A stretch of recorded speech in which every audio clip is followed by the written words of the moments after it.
কবরের সাইজও হবে এক, কবরে রাখার পরে প্রশ্ন হবে তিনটা, তাও এক। রবের পরিচয় দাও, ধর্মের পরিচয় দাও, রাহমাতুল লিল আলামিনের পরিচয় দাও। নবী বলেন যারা এই তিন প্রশ্নের জবাব দিবে তাদের কবর হবে রওজাতুম মির রিয়াজিল জান্নাহ, আর যারা জবাব দিতে পারবে না তাদের কবর হবে হুফরাতুম মিন হুফারিন নার।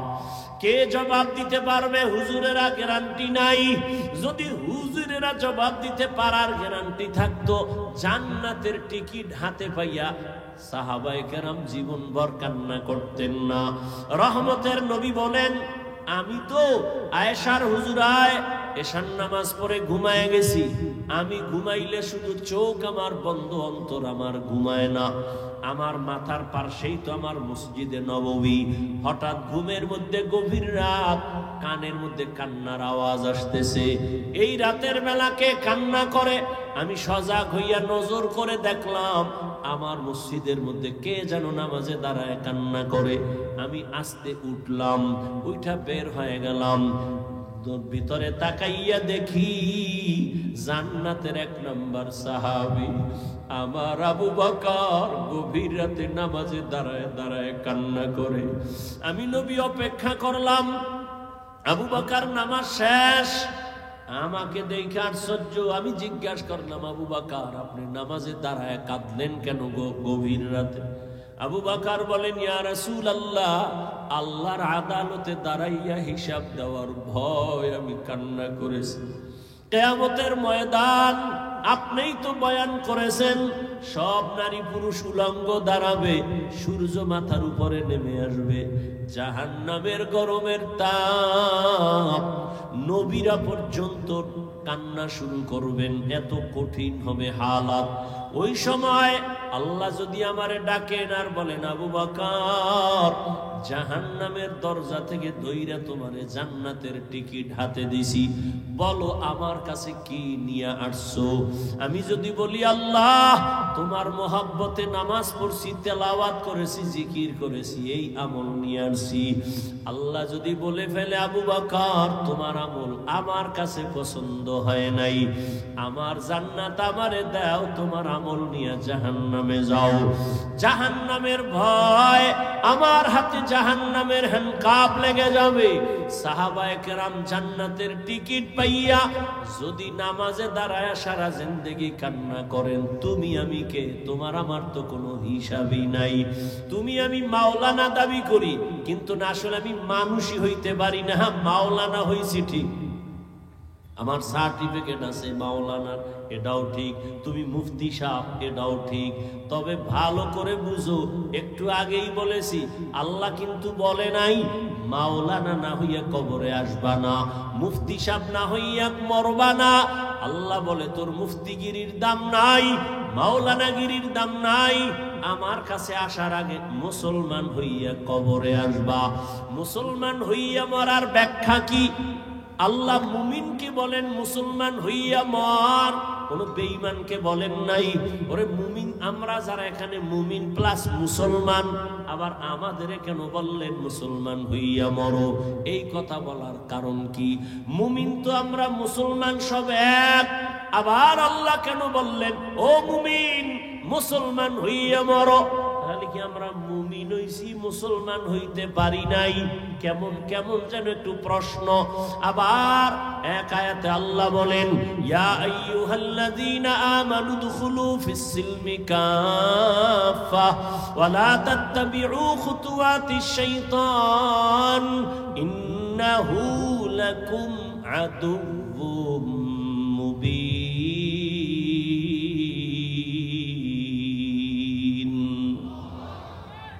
এই আয়াতে আল্লাহ বলেন এই মুমিন ইসলামের মধ্যে ঢোক, পরিপূর্ণ ঢুকে যাও। আল্লাহ আর এক আয়াতে আরো স্পষ্ট করে বলেন ইয়া আইয়ুহাল্লাযীনা আমানু আমিনু বিল্লাহি ওয়া রাসূলিহি, ও মুমিন আল্লাহর উপরে রাসূলের উপরে ঈমান আনো। এখানে আমরা সবাই মুমিন না? কথা বল না কেন? আল্লাহ মানি, নবী মানি, মানার কারণেই তো মুমিন। আল্লাহ কয় এই মুমিন আবার ঈমান আন। মুমিনের ডবল ইমানের দাওয়াত কেন? এই জবাব দেওয়ার টাইম আমার নাই, থাকলেও আপনাদের ধৈর্য নেই। আছে? আল্লাহ কবুল করেন। আল্লাহ দুই জবাব দিছেন। আল্লাহ তো গায়েবের মালিক নাকি? আমাকে পিসাবরাও গায়েব জানে। আল্লাহ কয়জন? সবাই বলেন। আল্লাহ যে এক, কোন দিক থেকে এক বলেন? আল্লাহ কেমন এক যার কোনো দুই? আল্লাহ কেমন এক যার সমান কোনো আল্লাহ? আল্লাহ তো এক যার সহযোগিতায় কেউ। আল্লাহর ক্ষমতার মতো কারো ক্ষমতা? আল্লাহর স্পেশাল কিছু গুণ আছে, এই গুণ আর কারো মধ্যে। কেউ যদি মনে মনে ভাবে আল্লাহর গুণ আরো কারো মধ্যে আছে, স্পেশাল গুণটা আরো কারো মধ্যে আছে, মনে করার নাম শিরিক। যারা মনে করবে তাদের নাম হলো মুশরিক। মুশরিকদের জন্য আল্লাহ জান্নাত হারাম করে দিয়েছেন। ইন্নাল্লাহা লা ইয়াগফিরু আন ইউশরাকা বিহি ওয়া ইয়াগফিরু মা দুনা যালিকা লিমান ইয়াশা ওয়া মান ইউশরিক বিল্লাহ ফাকাদ দাল্লা দালালাম বাঈদা ওয়া মান ইউশরিক বিল্লাহ ফাকাদ ইফতারা ইসমান আযীমা ওয়া মান ইউশরিক বিল্লাহ ফাকাদ হারামাল্লাহু আলাইহিল জান্নাহ। যারা শিরকের গুনাহ করবে আল্লাহ বলে আমি তাদের ক্ষমা দিব না, তাদের জন্য জাহান্নাম, জান্নাত হারাম করে ঘোষণা দিয়ে দিলাম। আল্লাহর মতো আল্লাহ আছে মনে করা শিরিক। আল্লাহর গুণের মতো কারো গুণ আছে মনে করার নাম শিরিক। যারা মনে করবে তাদের নাম মুশরিক। আল্লাহর স্পেশাল একটা গুণ হলো আল্লাহ গায়বের মালিক। কুল লা ইয়ালামু মান ফিস সামাওয়াতি ওয়াল আরদিল গায়বা ইল্লাল্লাহ। আল্লাহ বলেন, হে নবী জানায়া দেন আসমানের বাসিন্দারা কেউ গায়ব জানে না। ও নবী জানায়া দেন জমিনের বাসিন্দারা কেউ গায়ব জানে না। কে জানেন? একমাত্র আল্লাহ। এরে নবীর উম্মত ভালো করে বুঝো, আল্লাহ পাক রব্বুল আলামিন বলেন আমি আল্লাহ এক, আমি আল্লাহর সাথে আর কারো অংশীদারিত্ব নাই। এরে নবীর উম্মতের দল, আল্লাহ পাক বলেন আমি গায়েব জানি। একটা পর্যায়ে আসবে আমার আখিরি নবীর উম্মতের মাঝে আমি আমি আমি আমি ভাব নিয়া বেঈমানের সাথে মোকাবেলা করার তুলনায় নিজেরা নিজেরা ঝগড়া করবে বেশি। আমরা বেশি বেশি করি না? আমরা নিজেদের মধ্যে তর্ক বেশি। আজ আমরা যদি একটু তর্ক বন্ধ করে সব যদি এক হাতে হাত রাখতাম, কিছু লাগবে না, আন্দোলনও লাগবে না, স্লোগানও লাগবে না, শুধু এক ময়দানে যদি সব আলেম আসতো, এইটা দেখাই বেঈমান আর নাস্তিকদের ঘুম হারাম হয়ে যাইত। আল্লাহ জানেন শেষ জমানায় মানুষ আমার উম্মত নবীর উম্মতের মাঝে মুমিনে মুমিনে ঝগড়া করবে, রক্তক্ষয়ী সংঘর্ষ লাগাবে, নিজেরা নিজেরা অহংকারী ভাব নিয়ে। কি কইব? কইবে নবী কাফেরের কাছে দাওয়াত দিছে, তোমরা মুমিন হইয়া কেন মুমিনের দাওয়াত দাও? এরকম ঝামেলা আছে না নাই? চট্টগ্রামে নাই? নবী দাওয়াত দিছে কাফেরের কাছে, ও তাবলীগওয়ালারা তোমরা এক মুমিন আর এক মুমিনের কেন কালেমার দাওয়াত দাও? আল্লাহ কয় আমার কোরআন থেকে জবাব নিয়ে যাও। আমি আল্লাহ মুমিনকে ডবল দাওয়াত দিলাম, ইয়া আইয়ুহাল্লাযীনা আমানু আমিনু বিল্লাহ। আল্লাহ যদি মুমিনকে আবার ইমানের ডবল দাওয়াত দিতে পারে, আমরা মুসলমান কেন মুসলমানের দাওয়াত দিতে পারবো না? আমি তো বসেই বললাম যে আজকে বয়ান করব হিন্দুদের মন্দিরে, খ্রিস্টানদের গির্জায়। 12 মাস মুসলমানের পেছনে দৌড়ায়, ঘুমানোর টাইম নাই, এরপরও লাইনে রাখা যায় না, এরপরও লাইনে রাখা যায় না। বিধর্মীরে দাওয়াত দিব কখন? আর এই প্রশ্ন যারা অনর্থক করে এরাও কিন্তু প্রশ্নের সাথে মিল নাই। কারণ যারা এই প্রশ্ন করে এরাও কিন্তু মুসলমানের দাওয়াতি মজলিসে বসে এই প্রশ্ন উঠায়। তোমরা হিন্দুদের মন্দিরে গিয়া যদি দাওয়াত দিয়ে কইতে আমরা হিন্দুদের মন্দিরে আসছি তোমরাও যাও, তোমরা কেন মুসলমানের দাওয়াত দাও? এই যে বললাম, যেই মুসলমান আপনার আল্লাহ আমার আল্লাহ এক, নবী এক, কোরআন এক, কাবা এক, ধর্ম এক, কালেমা এক, সব এক, অথচ আপনারা অনেক ভিআইপি জগতের মুসলমান। কেন? আমি মাথায় টুপি না দিলে লজ্জা পাই। ও নোয়াপাড়ার মুসলমান, তুমি কেমন? তুমি টুপি দিতে লজ্জা পাও, তুমি কত ভিআইপি মুসলমান। আমি দাড়ি কাটতে লজ্জা পাই, তুমি দাড়ি রাখতে লজ্জা পাও। তুমি কত বড় ভিআইপি মুসলমান। কোন জগৎ থেকে তোমারে আল্লাহ আলাদা বানাইছে?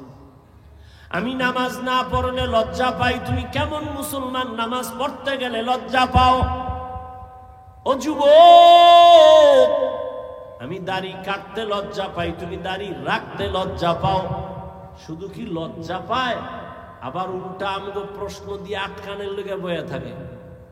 দাড়ি না রাখলে অসুবিধা কি? টুপি না পরলে অসুবিধা কি? কত বড় বেয়াদব যে একটা মুসলমান রসুলের উম্মত হইয়া দাড়ি রাখতে পারে না, নামাজ পড়তে পারে না, সে দিল নরম কইরা হুজুরে রেখে, হুজুর নবীর আদর্শ মানতে পারি না, একটু দোয়া কইরেন, চেষ্টা করুন। এটা না আদব? কত বড় বেয়াদব হইলে অন্তরের মধ্যে প্রশ্ন রেডি রাখছে, হুজুরে জিগাইলি আমি প্রশ্ন ছুড়ে দিব। টুপি না পরলে অসুবিধা কি? দাড়ি না রাখলে অসুবিধা কি? আমার নবী যদি কয় তোর মতো বেয়াদব আমি মুহাম্মদের উম্মত স্বীকার না করলে কি অসুবিধা কি? তুমি মুসলমান, তোমার অন্তরে এই প্রশ্ন আসে কিভাবে? তুমি পারো না, তোমাকে তো কেউ জাহান্নামী বলে না। তুমি দোয়া চাইবা, হুজুর চেষ্টা করব নবীর তরিকা যেন মাইনে চলতে পারি। তুমি কত বড় গাধা যে তুমি উল্টা প্রশ্ন করো, নামাজ না পড়লে অসুবিধা কি? দাড়ি না রাখলে অসুবিধা কি? টুপি না পড়লে অসুবিধা কি? তুই ইসলামটাকে কি বানাইতে চাও? তামাশা মনে করেছো ইসলাম? ইসলামটাকে খেলনার পাত্র বানিয়েছো। মুসলমানের সন্তান কই পেয়েছ এই দুঃসাহস? কোন বেঈমান আর মুনাফিক তোমাকে এই প্রশ্ন শিখায় দিয়েছে? কিসের মুসলমান তুমি? গৌর গোবিন্দ সিলেটের জমিনে ওই বেঈমানের মোকাবেলা করতে তো বেতের বাড়ি লাগে নাই। শাহজালালের তাহাজ্জুদের কান্নার ফজরের আজান, কই তোমার সে তাহাজ্জুদ? কই তোমার সে আজান? কই নামাজ? সারাটা রাত মোবাইল দেখে কবিরা গুনাহ করে চেহারাটা নষ্ট করে ফেলেছ। ভাব দেখাচ্ছ তুমি বড় বুজুর্গ, আলেমের ভুল ধরো। এই বেয়াদবি কে শিক্ষা দিয়েছে তোমাকে? তুমি লিখে রাখো আমার কথা, যদি মরে যাই কবরে জুতা মারবি যদি মিথ্যা হয়। যদি এখনো তওবা না করো, আলেমের বিরোধিতা করে, তোর মরা হবে জীবনের পঙ্গু হওয়া মরা। লিখে রাখিস, তুই পঙ্গু না হয়ে মরবি না। তওবা যদি করো, খোদায় দরজা খুলে দেয় ওমরের মতো, তা শুকর আল্লাহর দরবার। একটা মুসলমান যার আদর্শ দেখলে মানুষ চলে আসবে দিনের দিকে। বেঈমানের সাথে তর্ক নাই, মুমিনে মুমিনে তর্ক। এরে উঠাও, এরে নামাও। 24টা ঘন্টা এই নিয়ে জীবন কাটাচ্ছে। নামাজ নাই, রোজা নাই, তেলাওয়াত নাই, খবর নাই। মায়ের খবর নাই, মাইয়ার খবর নাই, বউয়ের খবর নাই, পরিবারের খবর নাই। খালি আলেমদের সমালোচনা সমালোচনা। তো এদেশে আলেম যদি না থাকে তো ইসলাম কই? ইসলামটাকে এত দুর্বল মনে করেছো কেন? আমি তো এতক্ষণ যে চিল্লাইছি, একবারও কি বলছি এই স্কুল কলেজ বাদ দিয়া সব কওমিতে ঢোক, নাইলে তুই শেষ? বলছি? ও যুবক বাবারা, ভালো করে খেয়াল করো।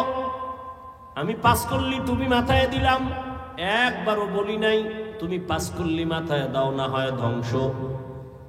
আমি কওমি মাদ্রাসার সন্তান, আমি তাবলীগের লাইনের সন্তান, আমি পীরের মুরিদ। তোমাকে একবারও বলি নাই যুবক বাবা পীরের কাছে যাও, তাবলিগে যাও, না হয় তুমি ধ্বংস, একবারও বলি নাই।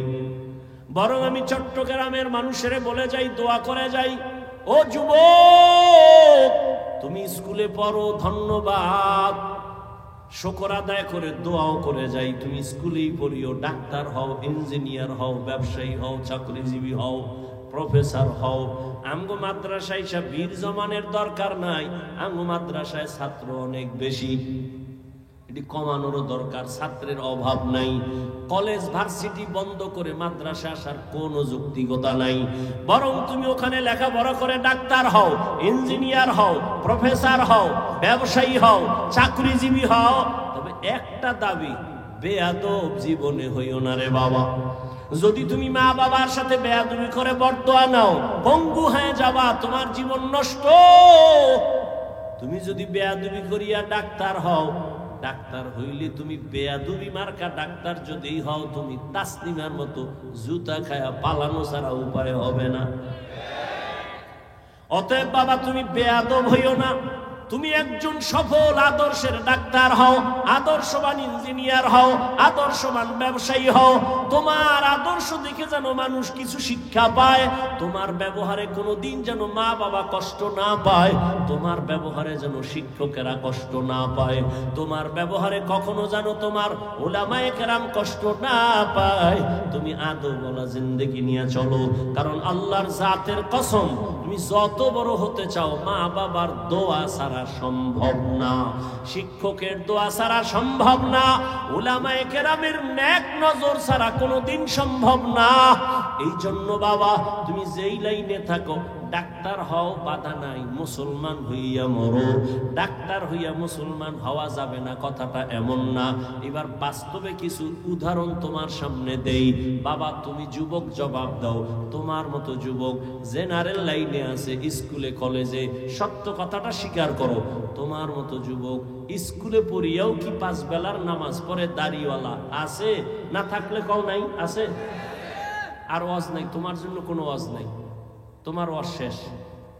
তুমি শুধু এতটুকুই আল্লাহ বিবেক দিছে, কুকুর শুয়ারকে আল্লাহ ভালো মন্দ যাচ্ছে এর বিবেক দেয় না, তোমাকে দিছে। তুমি শুধু এতটুকু নিজেকে জিজ্ঞাসা করো তো, তোমার মতো জেনারেল লাইনের ছেলেটা স্কুল কলেজে পড়ে যদি দাড়ি থাকে, নামাজ থাকে, তুমি পারো না কেন? আর কোনো ওয়াজের দরকার নাই তোমার। তোমার মতো যুবক সন্তান র্যাব, আর্মি, পুলিশ, বিডিআরের চাকরি করে, নামাজ ছাড়ে না, বলো বাবা তুমি কেন পারবা না? তোমার মতো যুবক তাকায় দেখো, ওসিডিসি এসপি 5 ওয়াক্ত নামাজ পড়ে, বলো তুমি কেন পারবা না? তোমার মতো যুবক সন্তান রাস্তায় গাড়ি চালায়, ড্রাইভারি করে, এক বেলার নামাজও বাদ দেয় না, বলো বাবা তুমি কেন পারবা না? ও যুবক বাবারা, তোমার মতো কত ব্যবসায়ী আজান হয়েছে দোকান বন্ধ করে নামাজে চলে গেছে, দাড়িও ফালায় না, নামাজও বাদ দেয় না, হারাম ভাবে ব্যবসা করে না, এমন বান্দা আছে, তুমি কেন পারবা না? জীবনে মাদ্রাসায় পড়ে নাই, আলিফ বাতাও শিখে নাই, জেনারেল লাইনে থাইকা যদি তোমার মোহাব্বত আল্লাহর নবীর আদর্শ নিয়ে চলে, তুমি এতটুকু নিজেকে জিজ্ঞাসা করিও, বালিশে মাথা লাগায়, তুমি কেন পারবা না? তোমার মতো যুবক নদীর মধ্যে মাছ ধরে নামাজ পড়ে, তুমি পারো না কেন? কৃষি কাজ করে নামাজ পড়ে, তুমি কেন পারো না? এখনো সময় আছে, তওবা করে নাও। ও পর্দার আড়ালের মা বোনেরা, আসেনি মা বোন? হ্যাঁ, এরে আম্মা জানেরা, বোনেরা, আপনাদের সন্তানদেরকে নিয়ে যত কথাই আমি শুনাইলাম, এই কথা বাস্তবায়ন হবে না যদি আপনাদের চেষ্টা না থাকে, দোয়া না থাকে।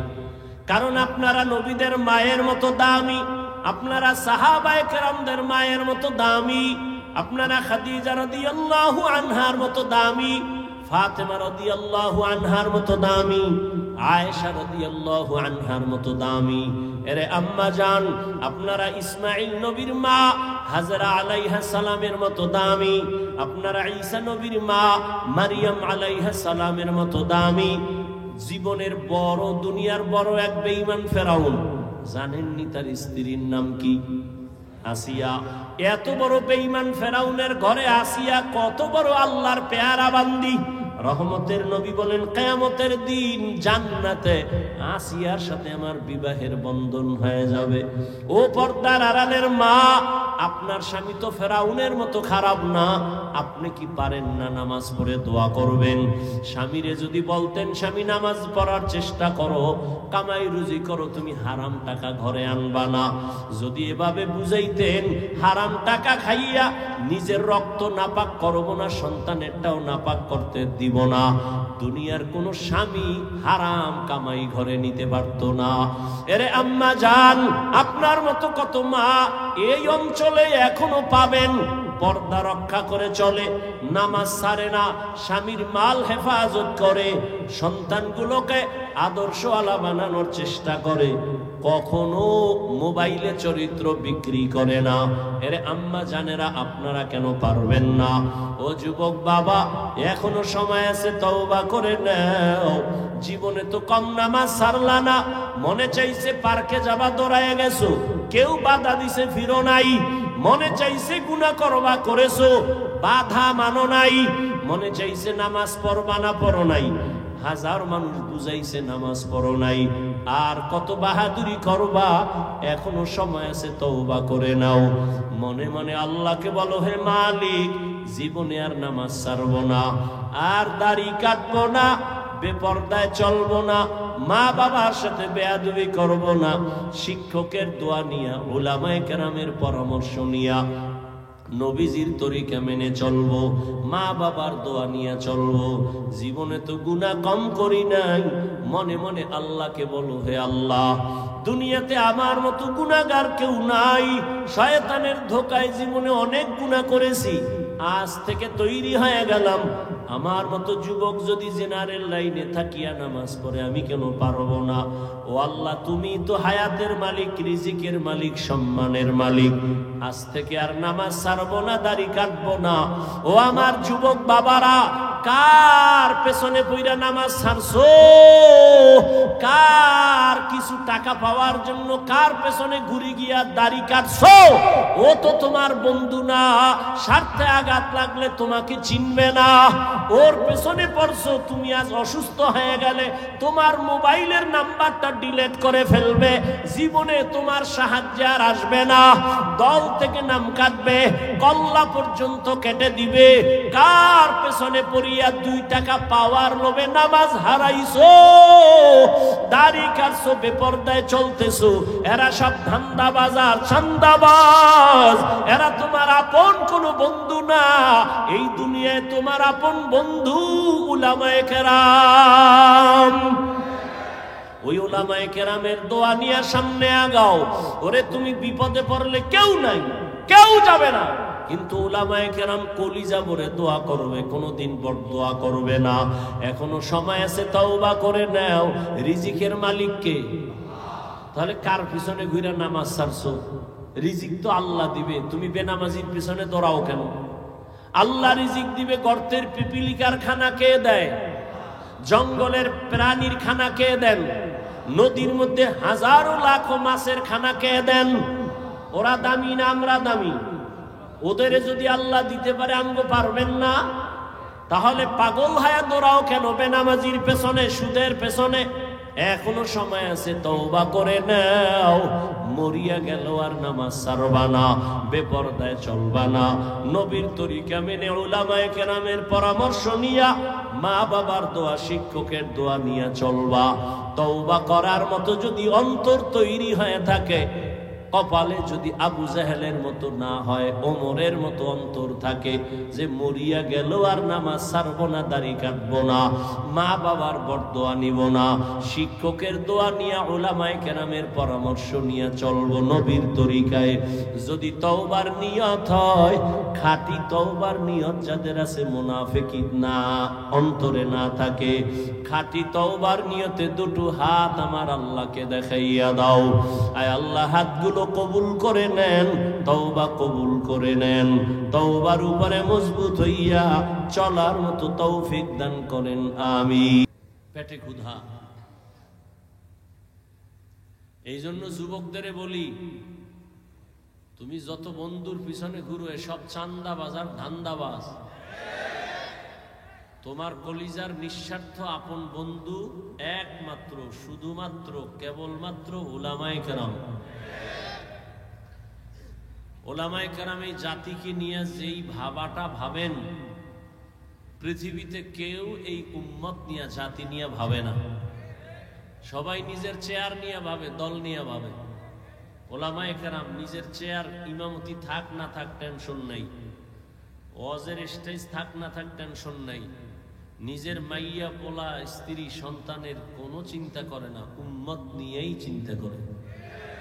এই কারণে ছাত্র জনতার বৈষম্য বিরোধী আন্দোলনে সফলতার চাঁদ উদিত হওয়ার শপথ নিয়ে জান বাজি রেখে আলেম তোলাবা ওলামা সব মাঠে নামছেন। ক্ষমতার জন্য নামছিলেন? কোন আলেম বলছে উপদেষ্টারা সব নামও আমরা বসবো? বলে নাই। জাতিকে জুলুম থেকে বাঁচাবার জন্য ওলামায়ে কেরাম বলছেন আমরা জাতির বন্ধু, কে চেয়ারে বসবে না বসবে জানার দরকার নাই, তবে জুলুম করলে ছাড় নাই। আবার আন্দোলন হবে। মুসলমানের আন্দোলন একবার না বারবার? মুসলমান জীবন একবার দেয় না বারবার? বারবার। এজন্য সেদিন চরমনাই বলে আসছি, লক্ষ লক্ষ মানুষের সামনে কাফনের কাপড় হাতে নিয়ে রেডি থাকো, আবার ডাক আসবে, আবার আন্দোলনে নামতে হবে। জালেমকে কোনো সুযোগ দেওয়া যাবে না। ভয় আছে কোনো? এই যে এত যুবক দেখতেছি কেউরে দরকার নেই, আলিয়াও দরকার নেই, আমগো কওমির বড় ছাত্র ছোটটিরও দরকার নেই। আমাদের কওমির উলামা তোলাবা যারা বড়, এরা মাঠে নামলে খালি একটা বাঁশের লাঠি লইয়া, এই বাংলাদেশে নাস্তিক বেঈমানরা কথা বলার আগে আলেমদের অনুমতি নিতে বাধ্য হবে। কিন্তু ঝামেলাটা তো আপনারাই লাগাইছেন তলে তলে। এ উলামায়ে কেরাম যাও একটু কাছে আসে, ভক্তরা ফেসবুকে আকাম কইরা দূরে রাখে। কি কথা হয়? আলেমের বিরুদ্ধে যারা কলম ধরে, আমি সারা বাংলাদেশে বলছি, এরা মা বাবার অভিশপ্ত সন্তান। যে হোক ওর কপালে মা বাবার অভিশাপ আছে, না হয় আলেমের বিরুদ্ধে কলম ধরতে পারে না। ও মরার আগে পঙ্গু হয়ে মরবে। জীবনে বহু দেখছি ছোট্ট বয়সে বলার সময় নাই, আলেমের সাথে যারা বেয়াদবি করে ওরা মরার আগে মরে, মরার আগেই মরে। তুমি যদি বাইতুল মুকাররমের খতিব, তোমার কপালেও ভোগ আছে। কথার কথা। উলামায়ে কেরামের ইজ্জত নিয়ে যারা টাল বাহানা করবে, এদের ছাড় নাই। আল্লাহ ধরে ফেলবেন। জুলুমের বিচার মরার আগে হবে, রাসূলের হাদিস। আল্লাহ জুলুম থেকে আমাদের সবাইকে হেফাজত করেন। ছাত্র এখানে অধিকাংশ যুবক। এক আন্দোলন দিয়ে তো বুঝছো ছাত্ররা কি পারে, বুঝা গেছে না? এত ভয় কেন? তার মানে এটা না যে কোনো মুরব্বী কোনো আলেমের সাথে বেয়াদবি হবে। খবরদার। মা বাবা হাজারো অন্যায় করলে কি সন্তান যুদ্ধ করবে? করবে? আমি উদাহরণটা এভাবে দেই। ইমাম সাহেব নামাজে দাঁড়াইছে মসজিদে, মাইক কানে লাগাইয়া মাগরিবের নামাজে। তো পাশে চায়ের দোকান, মাইকের বক্সের আওয়াজ বাইরে যায়। কটা বেনামাজি বয়ে বয়ে ডান হাতে বিড়ি টানে, বাম হাতে চা টানে। ও নামাজ লাগে না, ও দিল এমনি পরিষ্কার। তো ইমাম যে নামাজে দাঁড়াইছেন, তেলাওয়াত করতেছেন, নামাজে ভুল হতে পারে না পারে না? ভুল হলে কি করতে হবে বলেন? সত্য কথাটা বলেন। লোকমা দিতে হবে, তাই তো? ইমাম সাহেব আল্লাহর কি কুদরত, আলহামদু সূরায় ভুল হয়ে গেছে। চায়ের দোকানের বেনামাজি যেটি মূর্খ, এরাও ধৈর্য ফেলাইছে আলহামদু সূরার ভুল তো ধরা সহজ। একটা জিব্বা কামড় দিয়া কয় কি, কয় ইমাম সাহেব তো ভুল করে লাইছে, লোকমা দে। ও চায়ের কাপ ধুইয়া জানালা দিয়া তাকায়, কয় ইমাম সাহেব কামটা ঠিক করেন নাই, তাড়াতাড়ি ঠিক করেন। কি দিছে? এটা লোকমা না বেয়াদবি? এটা লোকমা না গাদ্দারি? ভালো করে এই পয়েন্টটা মনে রাখবা আমার যুবক বাবারা। ইমামের ভুল হতেই পারে, লোকমাও দিতে হবে, তবে চায়ের দোকানের লোকগুলো গিয়ে জানালা দিয়ে যে লোকমা দিছে, এটা লোকমা না, এটা চূড়ান্ত গাদ্দারি আর বেঈমানি আর বেয়াদবি। তার লোকমা কেমনে দিবে? সিস্টেম আছে না? কি সিস্টেম? পিছনে যে থাকবে আরে কলার দুইরা পিছনে লয়ে যে তোমার যোগ্যতা নাই না, ইমামের পেছনে লোকমা দিতে হবে, দিতে হবে তো।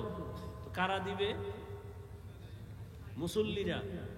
মুসল্লিরা দিবে মানে কি 500 মুসল্লি সব জোরে চিৎকার দিবে? সবাই যদি একসাথে লোকমার নিয়তে একটা চিৎকার দেয়, ইমাম তো জায়গায় শেষ। কি নিয়ম? কি ইমামের পেছনে একজন যোগ্য ব্যক্তি দাঁড়াবেন, সভাপতি, সেক্রেটারি তো যোগ্য ব্যক্তি, এলাকার বড় সুদখোর, এই ইমাম সাহেবের পিছনে দাঁড়াবেন নাকি?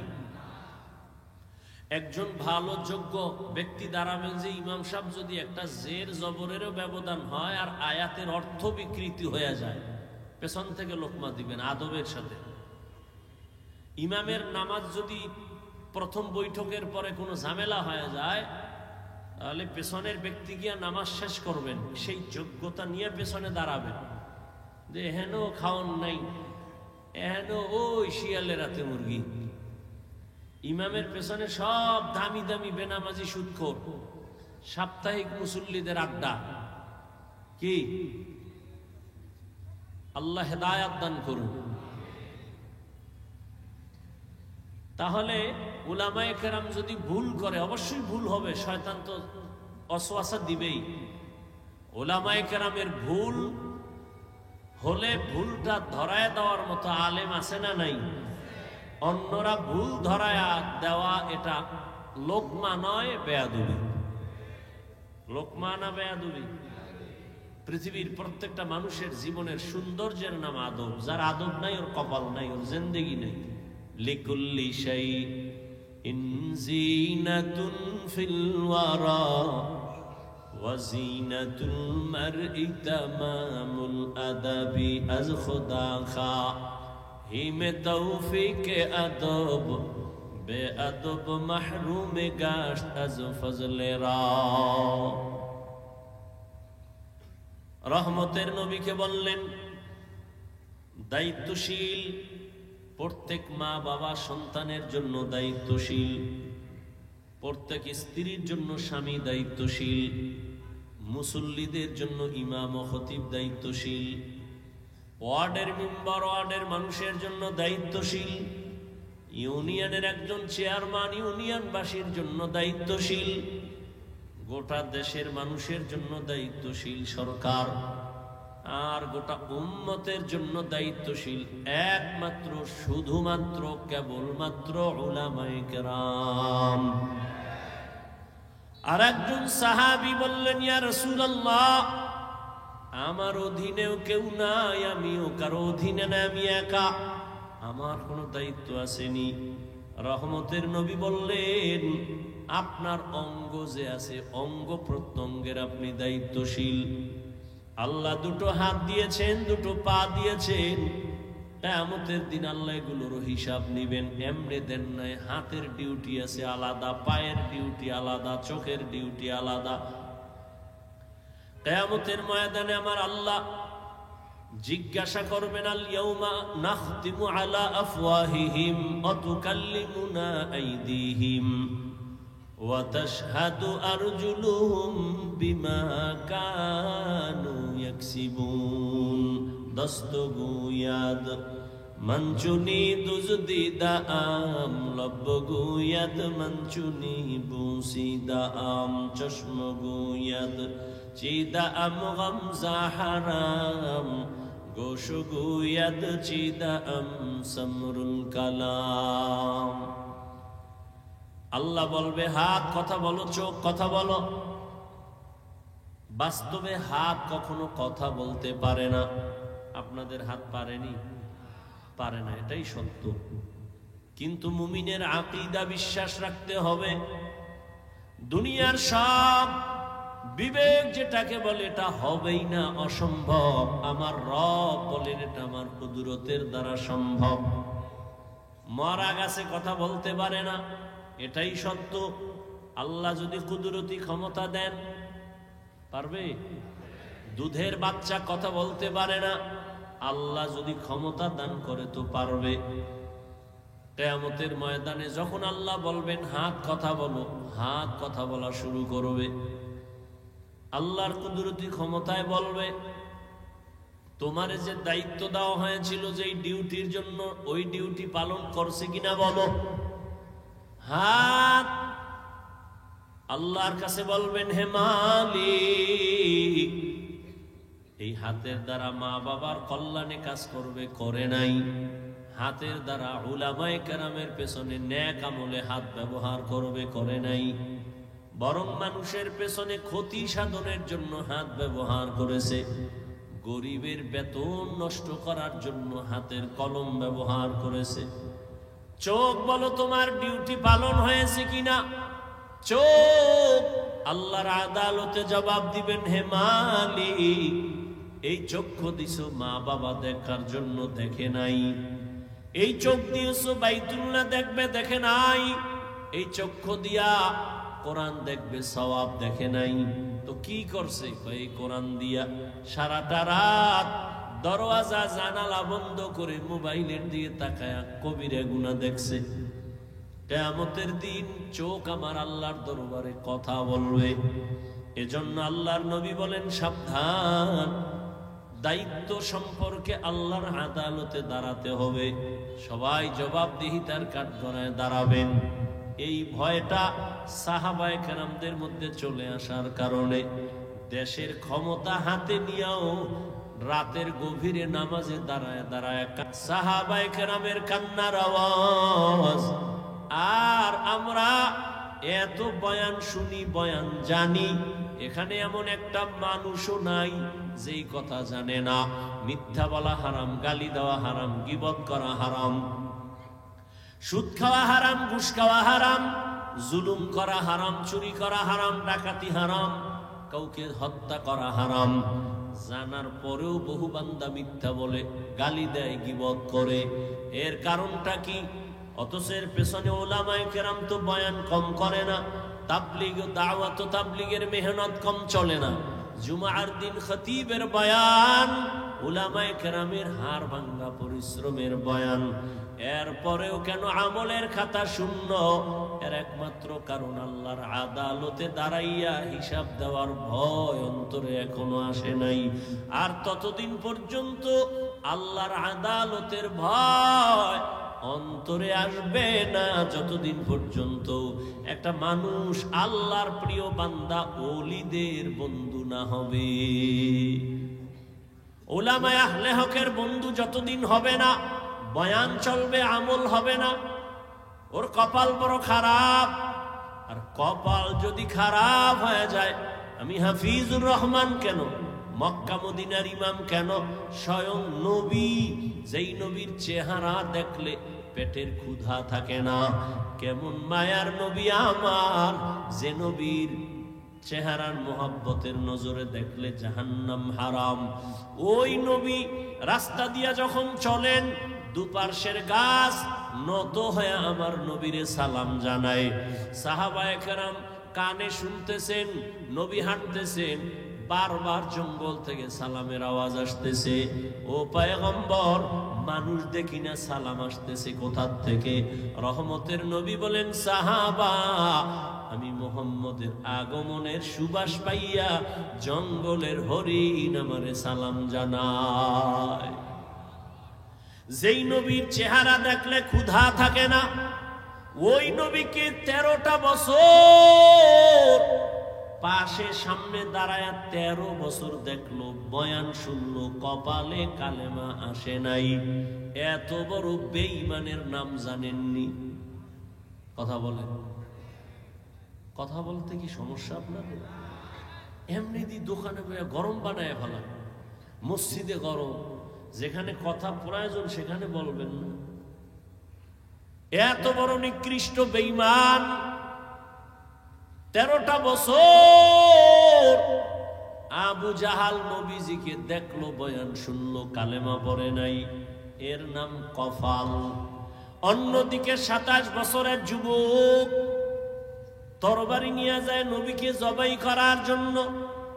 নবীজিরে দেইখা তরবারি ফালায় বলেন, নবী কল্লা কেটে দেন, তবে আগে কালেমা রশি গলায় লাগায় দেন।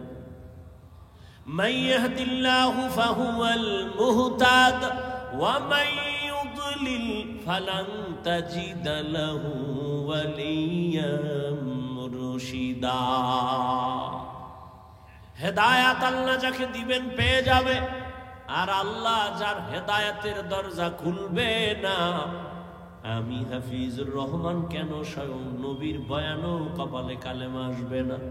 হাতের মুষ্টির মধ্যে পাথর নিয়া আবু জাহাল কয়, ভাতিজা আমার হাতে কি আছে বলতে পারলে এখন আমি কালেমা পড়ব, নবী মানব। নবী বলেন, আমি বলতে পারি না। কেন পারো না? বলে, আমি গাইবের ইলম আল্লাহ দেন নাই, তবে হাতের মুষ্টিতে যা আছো একটু আওয়াজ দাও। পাথরগুলো কালেমায় শাহাদাত পড়া শুরু করলো। আবু জাহাল পাথরগুলো মাটির মধ্যে ফেলে বলে, ভাতিজা তুমি এত বড় জাদুকর আমি জানতাম না। এর নাম কপাল। কপাল যদি পুড়ে যায় হেদায়েতের দরজা খুলবে না। আর কপাল যদি আল্লাহ খুলে দেয়, নবীকে জবাই করতে আসিয়াও কালেমা পড়ে, এর নাম কপাল। এরে আমার কলিজার যুবক, দুনিয়াতে আর কত মাইয়ার চরিত্র নষ্ট করলে তোর মনের আশা মিটবে? দুনিয়াতে আর কত রাত মোবাইলে কবিরা গুনাহ দেইখা তোর আশা মিটবে? এত তাড়াতাড়ি তওবা করবি না তো কত গুনাহ করলে এরপরে তুই তওবা করবি? কত জীবন তুই পার্কে পার্কে দৌড়ানোর পরে তুই তওবা করবি, তোর আশা মিটবে? বল। চোখের সামনে তো যুবকের লাশ, পানির নিচে লাশ, গাড়ির নিচে লাশ, ঘুমের বিছানায় লাশ। ওলামায়ে কেরামের কথা শুনলা না রে বাবা? কয়দিন এই বাহাদুরি? করোনায় কত লাশ চলে গেল, ডেঙ্গুতে কত লাশ চলে গেল, এই ছাত্র জনতার আন্দোলনে কত লাশ চলে গেল। ও আল্লাহর বান্দা, তুমি সুস্থ, এটা বাঁচার গ্যারান্টি না। অসুস্থ রোগীর সামনে সুস্থ মানুষ মরে যায়, অসুস্থ রোগী অনেক দিন থাকে। আল্লাহর কাছে জবাব দেওয়ার ভয় অন্তরে জমা করে নাও।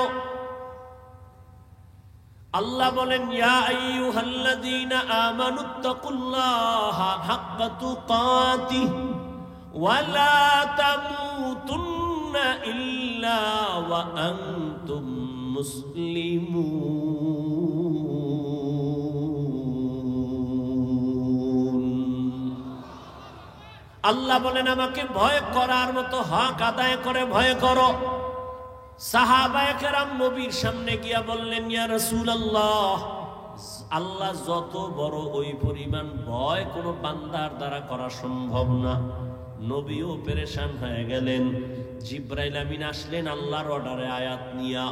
নবীরে গিয়া জানায় দাও, ইত্তাকিল্লাহা মাস্তাতাতুম, আমার হক আদায় করার দরকার নাই, বরং বান্দা যেন তার সাধ্য মতো আমি আল্লাহর ভয় অন্তরে নিয়ে চলে। আর একটা সতর্কবাণী শুনায় দাও, মুসলমান না হয়ে যেন কবরে না যায়। আল্লাহ বলেন নাই, বক্তা না হইয়া মরিস না, পীর না হইয়া মরিস না, ডাক্তার না হইয়া মরবি না। আল্লাহ বলেন, তুমি ডাক্তার না রোগী, পীর না মুরিদ, ইমাম না মুক্তাদি, আলেম না মূর্খ, ধনী না গরিব, আমার জানার দরকার নাই। আমার কাছে পরিচয় এক, তুমি মুসলমান কিনা। মুসলমানের জন্য আহলুল্লাহ যারা আল্লাহওয়ালা, এরা বলেন পীর হওয়া সহজ। কি পীর হওয়া? কি পরিমাণ পীর আপনার চট্টগ্রামে আছে। সকাল থেকে সন্ধ্যা, সন্ধ্যা থেকে সকাল, খালি রড পুইরা ফিডাইলেও আলহামদুলিল্লাহ পারবে না। হে শুধু পীর না, জমানার কুতুব, মুজাদ্দিদে জামান, আন্তর্জাতিক বেঈমান, এরকম পীর আছে না নাই? আল্লাহ হেদায়েত দান করুন। ভাইরা আমার, মুসলমান না হইয়া মরিও না রে যুবক। আল্লাহ বলেন, আমাকে হক আদায় করে না পারলেও সাধ্য মতো ভয় করো। এখানে আমরা যারা বসে আছি, দাঁড়ানো আছি, যদি জিজ্ঞাসাই করি আল্লাহকে আপনারা কারা কারা ভয় করেন, প্রশ্নটা করলে সবাই হাত উঁচু করে বলবে অবশ্যই আমরা হুজুরদের থেকেও বেশি ভয় করি। অথচ এখানে এমনও মানুষ বসে আছেন আজকে ফজর পড়ে নাই, জোহর পড়ে নাই, আসর পড়ে নাই, মাগরিব পড়ে নাই, এশাও পড়ে নাই, এরপরও চাপাবাজি করে আমগো দিল পরিষ্কার আছে না নাই? এরপরও বলে আমি আল্লাহকে ভয় করি, আমি 5 ওয়াক্ত নামাজ পড়িয়া বলি আল্লাহকে ভয় করি। আপনি নামাজ বাদ দিয়ে বলেন আল্লাহকে ভয় করি। আমি পর্দা রক্ষা করে বলি আল্লাহকে ভয় করি, আপনি পর্দা বন্ধ করে বলেন আল্লাহকে ভয় করি। আমি দাড়ি রেখে বলি আল্লাহকে ভয় করি, আপনি দাড়ি না রেখে বলেন আল্লাহকে ভয় করি। দোনো দলের ভয় কি সমান? না, আসলে আপনার মধ্যে মোটেও ভয় নাই। ভয়ের হাকিকতি আপনি জানেন না। ভয়টা আসলে কি? বলে একটা সন্তান মা বাবাকে ভয় করে। প্রমাণ কি? বলে মা বাবার সামনে অন্যায় করে না, শাস্তির ভয়ে। একটা ছাত্র শিক্ষকের ভয় করে, কেন? প্রমাণ কি? বলে শিক্ষকের সামনে অন্যায় করে না, শাস্তির ভয়। ঠিক এই দুনিয়ায় যেই বান্দা, যেই বান্দি আল্লাহকে ভয় করবেন, ওই বান্দা গলায় ছুরি লাগাবে, দাড়ির মধ্যে অস্ত্র লাগাবে না। हर के दारद खौफ हक दर दिल मदम जन्नतुल मअवा ते हद ओ राम मकाम जुज़बा हक जी जे मखाद इन सुजा फजले उआ मस्ते दर जुमला जहां। আজকে আল্লাহর ভয় অন্তরে না থাকার কারণে এত বয়ান। আজকে তো বয়ান করব হিন্দুদের মন্দিরে গিয়া, আজকে তো বয়ান করার দরকার ছিল চট্টগ্রামের পাহাড়ে খ্রিস্টানদের মিশনারিতে গিয়া, কিন্তু কই 12টা মাস মুসলমানের পেছনে কুত্তার মতো দৌড়াইতে দৌড়াইতে ঘুমানোরও টাইম পাওয়া যায় না। এরপর মুসলমান নামাজের মুসাল্লায় যায় না। বুঝি না কি তুমি ভুলে আসো না আমরা ভুলে আসি? না হয় তাবলিগওয়ালারা পায়ে হাতে ধইরা বুঝায় নামাজ পড়ো, পড়ো না কেন? পীর সাহেবরা পায়ে হাতে ধরে বুঝায় নামাজ পড়ো, নরম ভাষায় বুঝায়, কত নরম। আমরা বক্তারা বয়ান করি, এরপরও কেন নামাজ পড়ো না রে বাবা? আসলে কি তুমি মনে করছো আমরা ভুলে আছি? একটা প্রমাণ দেখাও। কারণ উলামায়ে কেরামের যত কথার পাওয়ার, মূল পাওয়ার হাউস হলো কোরআন শরীফ, আল্লাহর কোরআন। এই কোরআন আল্লাহ একজন আছেন, প্রমাণ কোরআন। জান্নাত আছে, দলিল কোরআন। জাহান্নাম আছে, দলিল কোরআন। গুনাহ করলে জাহান্নামে যাবে, প্রমাণ কোরআন। নেক আমল নিয়ে গেলে জান্নাত পাবে, প্রমাণ কোরআন। ওই কোরআনে যদি ভুল থাকে তো সবই ভুল। একটা ভুল বের করে দাও, আমি এখন দাড়ি কেটে ফেলবো, শার্ট প্যান্টাই লাগায় রাস্তায় নাচ গান করবো। তুমি কেন 1500 বছর পর্যন্ত কত পণ্ডিতেরা ভুল বের করার অপচেষ্টা করিয়াও একটা ভুল বের করতে পারে নাই, বরং বহু বিধর্মীরা কালেমা পড়ে মুসলমান হয়ে গেল। ও আল্লাহর বান্দারা, তাহলে সমস্যাটা কোথায়? তুমিও মুসলমান, আমিও মুসলমান রে যুবক। তোমার আমার আল্লাহ দুই না এক? বুঝে শুনে কইও, প্যাস লাগাইও না। ও যুবক বাবা বলো, তোমার আল্লাহ আমার আল্লাহ, তোমার আমার নবী, কোরআন, হাদিস, কাবা, ধর্ম, কালেমা, দুনিয়াতে আর সীতাও কিন্তু এক। বিদায় বেলা কাফনের সংখ্যা হবে এক। আমারও 3 কাফন, তোমারও 3 কাফন। নাকি আমি একটা বক্তার সম্মানে বাড়ানো হবে? তুমি রিক্সার ড্রাইভার, গরিব হওয়ার কারণে একটা কাফন কম হবে? আমারও 3 কাফন, তুমিও 3 কাফনে পেঁচায়া পড়বা। কালার হবে আলাদা। কি কালারও এক। কাফনের উপরে লেখা থাকবে বড় হুজুরের লাশ। হ্যাঁ, তা এত মাস্তানি কেন, এত ভাব কেন? আজ আমি বক্তা বক্তা ভাব, তুমি টাকার ক্ষমতার ভাব। কাফনে যেদিন ঢুকবা সেদিন সব বাহাদুরি বন্ধ হয়ে যাবে। কে ধনী, কে গরিব, কে আলেম, কে মূর্খ, কে ইমাম, কে মুক্তাদি, কাফনে লেখা থাকবে? সব লাশগুলো একাকার হয়ে যাবে।